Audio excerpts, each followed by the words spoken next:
हाँ, इस नई गहन चर्चा में सभी सुनने वालों का स्वागत है।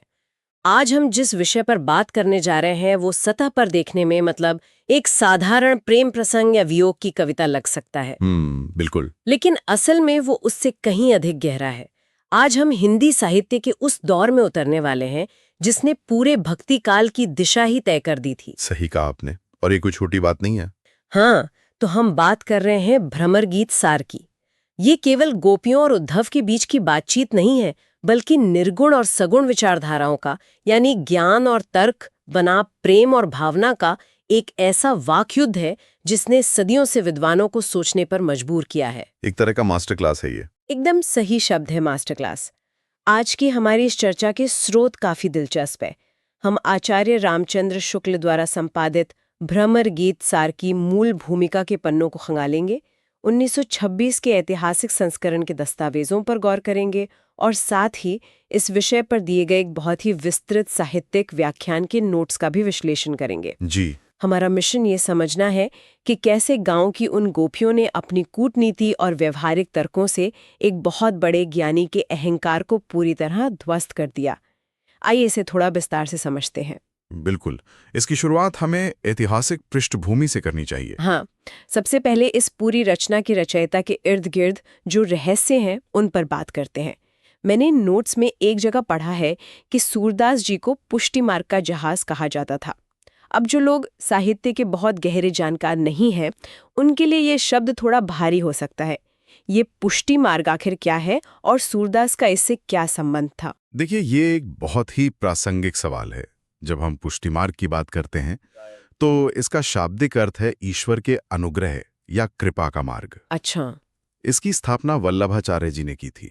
इस मार्ग में ये माना जाता है कि ईश्वर की प्राप्ति केवल कठोर तपस्या या शुष्क ज्ञान से नहीं, बल्कि ईश्वर के प्रति प्रेम से होती है। बिल्कुल। निश्चल प्रेम और उनकी कृपा पर निर्भर रहने से होती है। सूरदास जी इस विचारधारा के सबसे बड़े स्तंभ थे, इसीलिए उन्हें इसका जहाज कहा गया, यानी वो माध्यम जो लोगों को इस भक्ति के सागर के पार ले जा सके।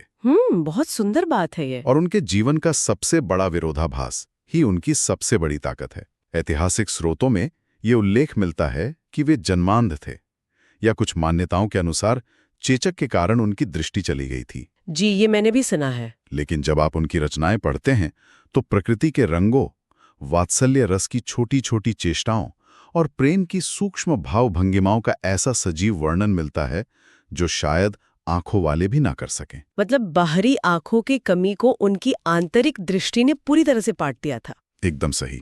ये मनोविज्ञान और साहित्य का एक अद्भुत संगम है। ये सच में सोचने पर मजबूर करता है। लेकिन जब हम आज के सोर्स मटेरियल को देखते हैं तो ये बात भी सामने आती है कि भ्रमर गीत सार, जैसे हम आज एक अलग पुस्तक के रूप में जानते हैं, वो मूल रूप से कोई स्वतंत्र रचना नहीं थी। ये तो एक बहुत बड़े महाकाव्य का एक छोटा सा हिस्सा भर है ना? यहाँ जो सबसे आकर्षक बात है वो ये है कि भ्रमर गीत सार असल में श्रीमद् भागवत पुराण पर आधारित सूरदास जी के उस विशाल महाकाव्य सूरसागर का एक अंश है। सूरसागर, जी। और उसकी विशालता का अंदाजा लगाना भी मुश्किल है। सूरसागर में लगभग 4936 पद हैं। बाप रे, इतने सारे पद! हाँ, ये 12 अध्यायों में बटा हुआ है। और सबसे चौंकाने वाली बात यह है कि सूरदास जी ने इसमें 68 अलग अलग प्रकार के शास्त्रीय रागों का प्रयोग किया है। 68 राग! ये तो सच में हैरान करने वाला है। यह कोई साधारण कविता नहीं, बल्कि संगीत, साहित्य और दर्शन का एक असीमित महासागर है। और इसी महासागर के भीतर से मोतियों को निकालने का काम आचार्य रामचंद्र शुक्ल ने किया। 1920 के दशक के आसपास। सही। जी, शुक्ल जी ने महसूस किया कि इस विशाल ग्रंथ में से उन पदों को अलग किया जाना चाहिए जो सीधे तौर पर निर्गुण बनाम सगुण की इस दार्शनिक बहस को सबसे धारदार तरीके से पेश करते हैं। उन्होंने बहुत ही वैज्ञानिक तरीके से इसके 400 सबसे बेहतरीन पदों को चुना और फिर 1926 में भ्रमर गीत सार के नाम से इसे प्रकाशित किया। बिल्कुल। मैंने शुक्ल जी की संपादन प्रक्रिया के बारे में नोट्स में कुछ बहुत ही दिलचस्प बातें पढ़ी हैं। ऐसा लगता है कि 1926 में इस किताब को निकालना केवल 400 पदों को चुनने तक सीमित नहीं था। तो क्या था? ये उस समय की छपाई की गलतियों से सूरदास की मूल भावना को बचाने का एक अभियान भी था। स्रोतों में वेंकटेश्वर प्रेस जैसे उस समय के बड़े प्रिंटिंग प्रेस का जिक्र है, जहां छप रहे संस्करणों में भयंकर अशुद्धियां आ गई थीं। हाँ, उस समय शुद्ध पाठ का मिलना वास्तव में एक बहुत बड़ी चुनौती बन गया था। आचार्य शुक्ल ने अपनी भूमिका में इसके बड़े ही सटीक उदाहरण दिए हैं। जब पांडुलिपियों से मशीन प्रिंटिंग का दौर शुरू हुआ तो कई शब्द जो देखने में एक जैसे लगते थे वो गलत छप गए। कोई उदाहरण है इसका? बिल्कुल। उदाहरण के लिए एक पद में शब्द था अति मलिन, जिसका अर्थ है बहुत अधिक उदास या मैला होना। लेकिन प्रिंटिंग में उसे अली मलिन छाप दिया गया। अली का मतलब होता है भौरा। अब सोचिए, गोपियों की उदासी का वर्णन अचानक से एक मैले भौरे के वर्णन में बदल गया। ओह, इससे तो पूरी कविता का भाव ही खत्म हो गया। एकदम। एक और उदाहरण है जहां मृग यानी हिरण को मग यानी रास्ता छाप दिया गया।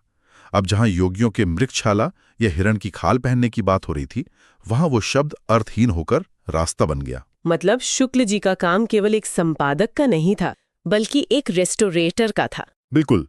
वे उन 400 पदों के हर एक शब्द की धूल झाड़कर उसे उसके मूल और शुद्ध रूप में वापस ला रहे थे, ताकि सूरदास जी की कला समाज तक बिना किसी मिलावट के पहुंच सके। तो शुक्ल जी ने सूरदास के इस असली हृदय को तो बचा लिया, लेकिन अगर हम उस हृदय के भीतर यानी उन पदों की दुनिया में झांकें तो असल में उस गोकुल में हो क्या रहा था? दृश्य बहुत ही मार्मिक है। हाँ, कृष्ण गोकुल छोड़कर मथुरा चले गए हैं, गोपियां उनके विरह में हैं, और फिर कृष्ण अपने मित्र उद्धव को, जो कि योग और निर्गुण यानी निराकार ईश्वर की साधना के बहुत बड़े ज्ञाता हैं, गोकुल भेजते हैं। इन सब का आखिर मतलब क्या है? उद्धव कोई साधारण इंसान तो थे नहीं। बिल्कुल नहीं। वे शास्त्रों के ज्ञाता थे। उनके पास हर बात का दार्शनिक तर्क मौजूद था। उनका अपना एक मजबूत डिफेंस मैकेनिज्म रहा होगा। फिर इन गांव की साधारण गोपियों ने उनके उस ज्ञान के अहंकार को तोड़ा कैसे? इसे समझने के लिए हमें मानव मनोविज्ञान और कूटनीति की गहराइयों में जाना होगा। अच्छा। ये गोपियों की सबसे बड़ी रणनीतिक सफलता थी कि उन्होंने उद्धव के साथ वैसा व्यवहार नहीं किया जैसी उद्धव को उम्मीद थी। उद्धव सोचकर आए थे कि वे गांव की कुछ रोती बिलखती महिलाओं से मिलेंगे, जिन्हें वे अपने भारी भरकम ज्ञान और योग के दर्शन से चुप करा देंगे। हाँ, एक ज्ञानी का अहंकार। बिल्कुल। लेकिन गोपियों ने उनके इस डिफेंस मैकेनिज्म को सीधे तौर पर चुनौती देने के बजाय एक अलग ही रास्ता चुना। उन्होंने कॉग्निटिव डिसोनेंस की स्थिति पैदा कर दी। उन्होंने उद्धव का ना तो अपमान किया, ना ही उनसे कोई झगड़ा किया। क्योंकि वे जानती थीं कि उद्धव कृष्ण के मित्र हैं, उनके अतिथि हैं। सही कहा। इसलिए उन्होंने पूरी शिष्टता दिखाई। लेकिन उसी शिष्टता के आवरण में उन्होंने उद्धव के तर्कों को उन्हीं की बातों से काटना शुरू किया। जो उद्धव कृष्ण का दूत बनकर गोपियों को ज्ञान सिखाने आए थे। वे अपना पूरा जीवन दर्शन हार कर जाते जाते स्वयं गोपियों के दूत बन गए और कृष्ण के पास प्रेम का संदेश लेकर वापस लौटे। मेरे पास यहाँ सोर्स नोट्स में गोपियों के तर्कों का एक बहुत ही प्रसिद्ध पद है, ऊधो मन नहीं हाथ हमारे, और इसके साथ ही वो मशहूर लाइन मन नाही 10-20। जी, बहुत प्रसिद्ध लाइन है। जब हम इसे पढ़ते हैं तो ये बहुत ही सरल लगता है कि गोपियां कह रही हैं कि हमारे पास 10-20 मन नहीं है, लेकिन इसका दार्शनिक अर्थ क्या है? क्या आप इसे समझा सकते हैं कि ये तर्क इतना अचूक क्यों माना गया? भारतीय दर्शन और योग साधना में मन या चित्त की बहुत बड़ी भूमिका है। महर्षि पतंजलि ने भी कहा है, योग चित्तवृत्ति निरोध। यानी योग असल में मन की वृत्तियों को रोकना है। बिल्कुल। योग या ध्यान लगाने के लिए जिस सबसे बुनियादी उपकरण की आवश्यकता है वो आपका मन है। गोपियां इसी दार्शनिक सत्य को पकड़ लेती हैं। वे उद्धव से कहती हैं कि हे उद्धव, आप हमें निराकार ईश्वर पर ध्यान लगाने को कह रहे हैं। ये सब बहुत अच्छा होगा, लेकिन हमारे पास 10-20 मन तो है नहीं कि एक को हम कृष्ण के पास भेज दें और दूसरे से आपके निर्गुण ब्रह्म का ध्यान कर लें। क्या गजब का तर्क है। हमारे पास केवल एक ही मन था, और जब कृष्ण यहां से मथुरा गए तो वे उस मन को अपने साथ ले गए। अब आप ही बताइए, जब हमारे पास वो मन ही नहीं है तो हम किस उपकरण के सहारे आपकी योग की साधना करें? ये कोई भावनात्मक रोना धोना नहीं था। बिल्कुल नहीं। ये एक ऐसा अकाट्य तर्क था जिसने उद्धव के पूरे योग शास्त्र की बुनियाद ही हिला दी। तो इसका मतलब ये हुआ कि गोपियां जानबूझकर उस भारी भरकम दार्शनिक बहस के जाल में नहीं फंसी, बल्कि उन्होंने उस पूरे दर्शन के व्यावहारिकता पर ही सवाल उठा दिया। एकदम सही पकड़ा आपने। और नोट्स में ये भी है कि वे उद्धव से उनके उस निराकार ईश्वर के बारे में ऐसे सवाल पूछती हैं जो बहुत ही लौकिक हैं। वे पूछती हैं कि आपके इस निर्गुण का रंग कैसा है, इसके माता पिता कौन हैं, इसकी पत्नी कौन है। बिल्कुल, और यही वो जगह है जहां अमूर्त दर्शन जमीन पर आकर गिरता है। उद्धव जिस निर्गुण ब्रह्म की बात कर रहे हैं उसका न कोई रूप है, न रंग, न आकार, वह शब्दों से परे है। अब जो ईश्वर निराकार है उसके बारे में ये पूछना कि इसकी दासी कौन है या इसकी पत्नी कौन है, एक बहुत ही गहरा व्यंग है। हाँ, ये सुनकर तो एक प्राकृतिक हंसी आ जाती है। गोपियां बहुत ही भोलेपन का नाटक करते हुए ये लौकिक प्रश्न पूछ रही थीं, लेकिन असल में वे उद्धव को ये दिखा रही थीं कि जो ईश्वर हमारी इस मानवीय दुनिया, हमारे रिश्तों और हमारे दुख सुख से इतना कटा हुआ है, उस अमूर्त सत्ता से हम साधारण इंसान कैसे जुड़ सकते हैं। उन्होंने उद्धव की बात को शास्त्रों से खारिज नहीं किया, बल्कि अपने सामान्य ज्ञान और अनुभव से उस दर्शन की अव्यावहारिकता साबित कर दी। जी। और अगर हम व्यंग्य की बात कर ही रहे हैं तो गोपियों का जो सेंस ऑफ ह्यूमर है वो कमाल का है। वे उद्धव के सामने एक भंवरे को प्रतीक बनाकर जो तंज कसती हैं उसे पढ़कर सच में आनंद आ जाता है। वो अपरस रहत वाला पद। हाँ, वे सीधे तौर पर उद्धव के नीरस होने पर कटाक्ष करती हैं। अपरस रहत स्नेह तगाते, मतलब तुम तो उस कमल के पत्ते की तरह हो जो पानी में रहकर भी सूखा रहता है। बहुत ही सटीक उपमा है। तुमने जीवन में कभी किसी से प्रेम किया ही नहीं तो तुम विरह की इस गहरी पीड़ा को क्या खाक समझोगे। और फिर वो मथुरा वाला प्रसंग जहां वे कहती हैं कि मथुरा काजल की कोठरी है, वहां से जो भी आता है वो काला ही होता है। बिल्कुल, अक्रूर जी आए वे भी काले थे, खुद कृष्ण काले हैं, ये भौरा जो उड़ रहा है वो भी काला है, और उद्धव तुम भी काले ही हो। इतनी गहरी और गंभीर वैचारिक बहस के बीच में इस तरह का व्यंग और विनोद क्या गजब का प्रभाव पैदा करता है। सच में। अगर हम इसे व्यापक संदर्भ से जोड़ें तो ये समझना होगा कि ये व्यंग्य केवल हंसी मजाक के लिए नहीं है। ये सगुण और निर्गुण के बीच की वैचारिक लड़ाई का सबसे धारदार हथियार है। सगुण विचारधारा जिसका गोपियां प्रतिनिधित्व कर रहे हैं वो रूप, रस और प्रेम पर आधारित है। वो जीवन के रंगों को स्वीकारती है। वहीं दूसरी ओर निर्गुण विचारधारा निराकार, अमूर्त और ज्ञान की शुष्क साधना पर आधारित है, जो जीवन के इन रंगों से खुद को दूर रखती है। गोपियां इस बात को स्थापित कर रही हैं कि जीवन की जटिलताओं को, प्रेम की गहराई को और इंसान की वास्तविक पीड़ा को केवल कोरे दर्शन और ज्ञान की उन किताबों से नहीं सुलझाया जा सकता जिन्हें उद्धव ढोकर लाए हैं। मतलब व्यक्तिगत यथार्थ के सामने कोरा दर्शन अक्सर बहुत ही बौना साबित होता है। बिल्कुल। और गोपियां इस योग मार्ग की कठोरता को भी बहुत स्पष्टता से सामने लाती हैं। वो कहती हैं कि आसन पवन भूति मृगछाला, यानी ये तरह तरह के कठिन योगासन करना, प्राणायाम में सांसें रोकना, शरीर पर राख मलना और हिरन की छाल पहनना, ये सब उनके बस की बात नहीं है। हाँ, वो बहुत ही स्पष्ट शब्दों में उद्धव से कहती हैं कि अपना ये मुश्किल शास्त्र ज्ञान यहाँ ब्रज की इन भोली भाली महिलाओं को मत सिखाइए, इसे आप ईसपुर काशी ले जाइए।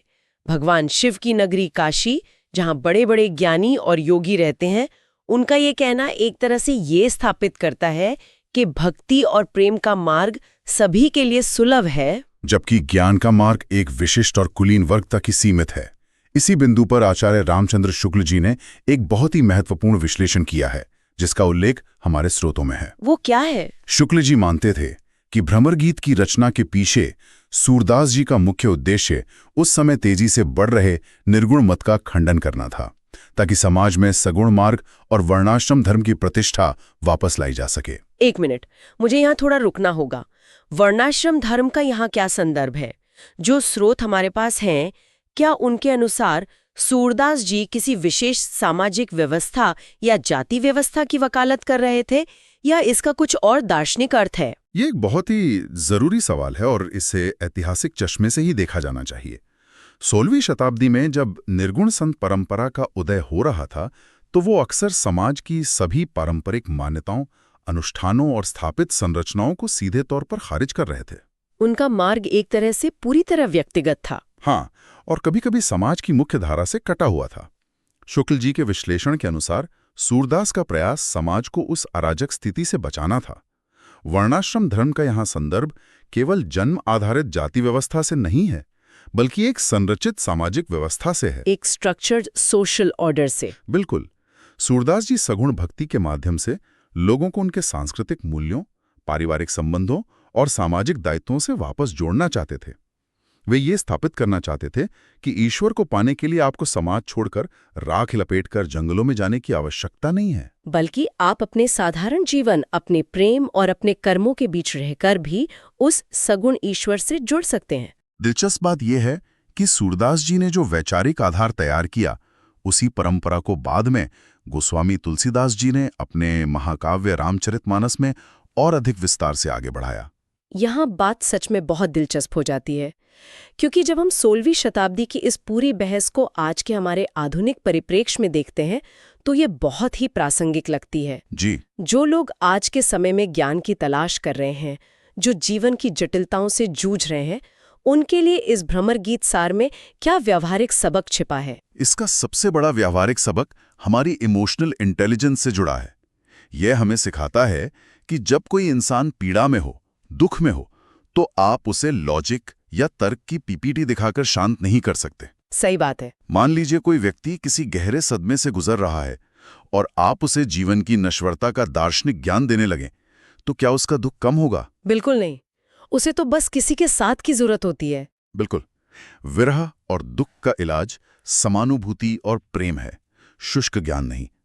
इसके साथ ही गोपियों ने संवाद का एक ऐसा तरीका दुनिया के सामने रखा जो आज के ध्रुवीकृत समय में बहुत काम आ सकता है, जहाँ हर बात पर लोग लड़ने लगते हैं। हाँ, उन्होंने सिखाया कि अपनी बात को मजबूती से रखने के लिए आपको सामने वाले पर चिल्लाने या अभद्रता करने की जरूरत नहीं है। आप शिष्टता, विनोद और अपने जमीनी तर्कों के सहारे भी दुनिया के सबसे बड़े ज्ञानी के अहंकार को निरुत्तर कर सकते हैं। तो अगर हम इस पूरी गहन चर्चा की निष्कर्ष की ओर बढ़ें, तो भ्रमर गीत सार असल में इस बात का एक ऐतिहासिक प्रमाण है कि कैसे मानव मन की भावनाएं, उसकी सरलता और उसका प्रेम किसी भी जटिल और शुष्क बौद्धिक ज्ञान से कहीं अधिक शक्तिशाली हैं। सही कहा आपने। सूरदास जी ने मनोविज्ञान और संवाद कौशल का जो चित्रण इन 400 पदों में किया है, जिसे आचार्य शुक्ल ने इतनी मेहनत से सहीजा, वो आज भी हमें बहुत कुछ सिखाता है। उद्धव का वो ज्ञानी से एक विनम्र भक्त में बदल जाना साहित्य के पन्नों पर दर्ज सबसे खूबसूरत बदलावों में से एक है। ये एक महत्वपूर्ण सवाल खड़ा करता है जिस पर श्रोताओं को अपनी रोजमर्रा की जिंदगी में गहराई से सोचने की जरूरत है।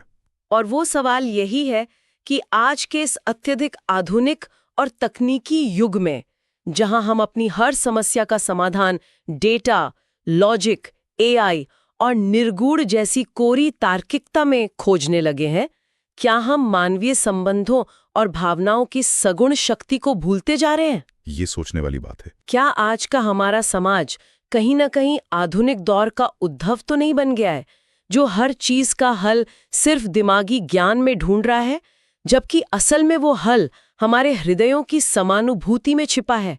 क्या अंततः शुद्ध तर्क बिना प्रेम और भावना के हमेशा अधूरा ही रहेगा? ये एक ऐसा विचार है जो इस चर्चा के बाद हम सभी को खुद से जरूर पूछना चाहिए। बहुत ही गहरा विचार है ये। विचारों की गहराई में उतरने के लिए सभी सुनने वालों का बहुत बहुत धन्यवाद। इसी तरह नई चीजें सीखते रहिए, अलग अलग दृष्टिकोणों को समझते रहिए और सबसे महत्वपूर्ण, अपने भीतर के उस जिज्ञासु मन